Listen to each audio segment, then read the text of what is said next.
Third year English, lecture number 39, topic Take Pity, chapter number 5. Bismillahirrahmanirrahim. Assalamu alaikum warahmatullahi wabarakatuhu.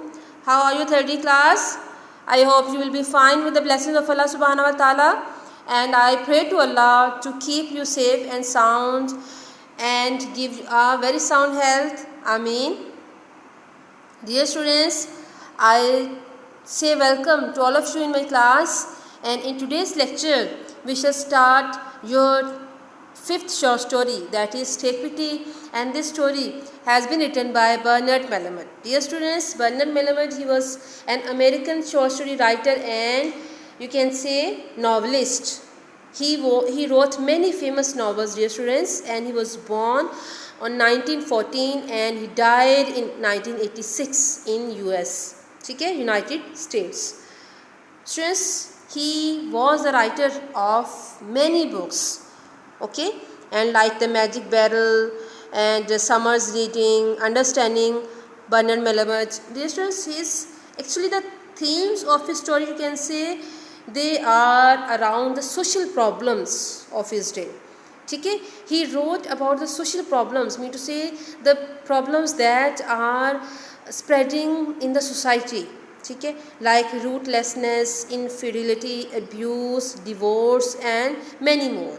ठीक है, तो हम इस जो आपकी जो स्टोरी नंबर 5 है बेटा, इसमें जो है वो राइटर क्या बताना चाहता है कि स्टोरी है एक टेक पिटी, इसमें जो है वो it is written in the background of economic depression.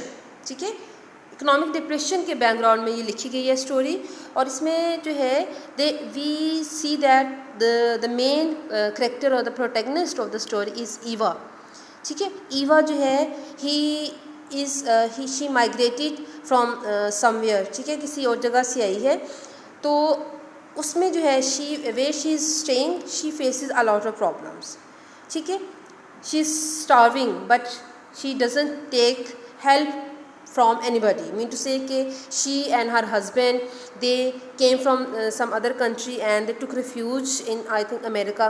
ठीक है, so they tried their best to make their living better, but what happened that her husband he died. ठीक है, so after his death she tried to run the store that was her husband running, but she failed. And there was a person whose name is Rosen, Mr. Rosen. ठीक है, he determined to help her, but she thinks that he is giving her charity.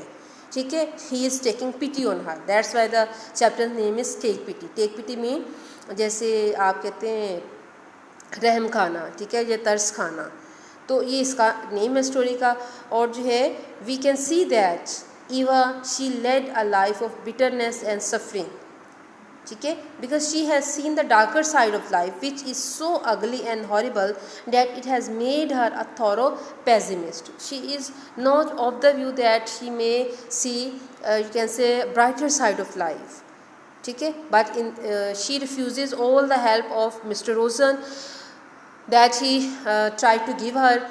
He offers her to marry her. She refuses because she refuses all his offers because she thinks that he is taking pity on her. That's why.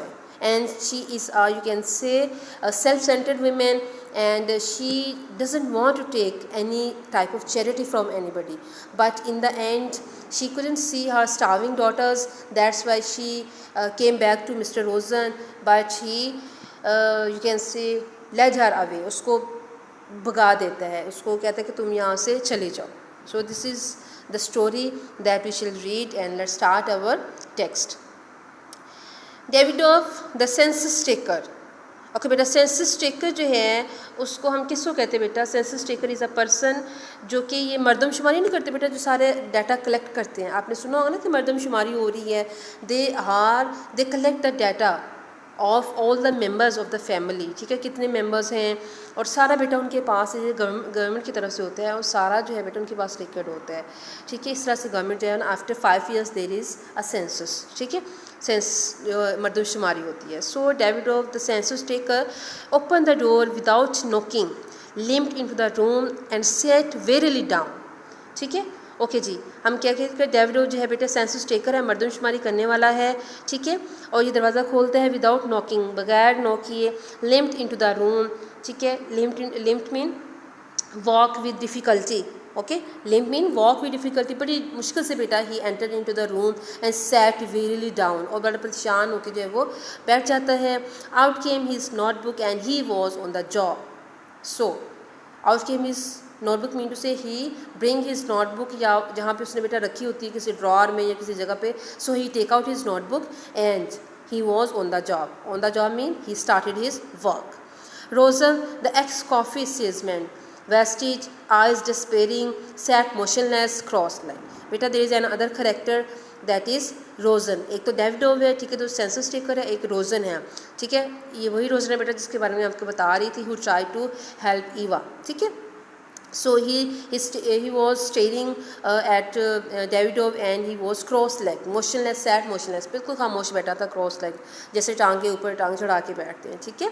On his cot, अपनी cot कह लें, चारपाई कह लें, bed या कुछ भी बैठने की जगह थी।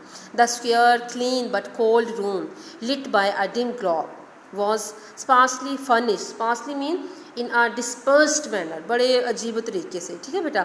Furnished the cot, a folding chair, small table, all unpainted chest. Okay बेटा, चेस्ट किसको कहते हैं हम, जो अलमारी होती है, ठीक है। No clothes but we needed them, कहते हैं कि ना तो उनके पास कोई अलमारियाँ थी, ठीक है, ना ही कुछ ऐसी चीज़ थी जो कि जिसकी उनको ज़रूरत थी। And a small sink with a rough piece of green un institutional soap on its holder. बेटा बहुत ही पुराना टाइप का एक सिंक पड़ा हुआ था वहाँ पे, ठीक है। You could smell it across the room, वहाँ पे ग्रीन कलर का सोप पड़ा था, and you could smell it across the room, पूरे रूम में जो है वो इसकी स्मेल फैली हुई थी, ठीक है। The one black shade over the single narrow window was drawn to the ledge, surprising David. कहते हैं कि the one black shade over the single narrow window, जो बेटा एक जो सिंगल सी नैरो सी विंडो थी बेटा, एक सिंगल थी, अकेली थी, नैरो विंडो थी, उसके ऊपर जो एक शेड सा पड़ा था, was drawn to the ledge, surprising David। और बेटा वो डेविड को बहुत ज़्यादा सरप्राइज कर रहा था, ठीक है, हैरान कर रहा था उसको। Surprising, what's the matter, you don't pull the shade up, he remark. अब कहते हैं कि तुमने शेड क्यों नहीं उठाया हुआ, what is the matter, what happen, what's your problem. Rosen ultimately side, let it stay. Rosen आप बेटा बड़ा आह बढ़ता कहता है कि तुम इसको छोड़ दो, जाने दो इस चीज़ को। Why, outside is light. अब बेटा उसने जैसे हम अब ये समझ लें कि जैसे विंडो का कर्टन नहीं उठाते तो कमरे में अंधेरा होता है, जैसे हम विंडो खोलते हैं there is sunlight and there is light in the whole room, so he didn't you can say pull the shade of the window up, and that's why there was darkness. So his friend Davidov, he asked Rosen that why didn't you pull the shade up. So Rosen ultimately sighed, let it stay. Why, outside is light, who needs light. So beta this line shows the pessimist approach of Rosen, ठीक है। उसकी pessimist approach है, mean to say he wants to be in the darkness because there is something happening in his life that made him so frustrated, ठीक है। उसने उसको बहुत ज़्यादा frustrated, बहुत ज़्यादा worried बना दिया हुआ, बहुत परेशान कर दिया हुआ है, ठीक है। Light I don't need, replied Rosen, कहता मुझे तो लाइट की ज़रूरत ही नहीं है। Okay, Davido, sore-faced, flipped through the closely scrawled pages of his notebook until he found a clean one. अच्छा जी, flip mean बेटा टर्न ओवर, ठीक है, वो टर्न ओवर कर रहा है अपने जो उसकी पेजेस हैं, ठीक है। स्क्रॉल मीन जो तेज़ी से क्लोजली स्क्रॉल पेजेस, जल्दी जल्दी से स्क्रॉल होते हैं, टू डू समथिंग हरीडली, बहुत तेज़ी से बेटा वो नोटबुक के पेज पलट रहा है। Until he found a clean one, और यहाँ तक कि उसको एक क्लीन सा पेज, साफ सा पेज मिल जाता है। He attempted to scratch in a word with his fountain pen. अब बेटा उसका जो फाउंटेन पेन है, he tried to write something on the book but it had run dry, लेकिन there is no ink in the pen, so he fished a pencil stub out of his vest pocket and sharpened it with a cracked razor blade. Okay बेटा वो क्या करता है कि fished means search, तलाश करना, ठीक है। फिर उसने बेटा अपनी पॉकेट में से एक पेंसिल तलाश करता है, इसको शार्पन करता है विद अ क्रैक्ड रेजर, ठीक है। क्रैक्ड मीन ब्रोकन, टूटा हुआ रेजर होता है, उसके साथ बेटा उसको शार्प करने की कोशिश करता है। So this was the text for your today's lecture, and inshallah beta I hope you have well understood this, and if there is any difficulty beta you can ask me and I shall inshallah I will explain it more, and tomorrow inshallah we shall continue the text that is upcoming. Okay beta, till tomorrow, stay blessed, stay healthy, and may Allah protect you from all problems. Ameen. Beta, remember when you praise, and Allah Hafiz.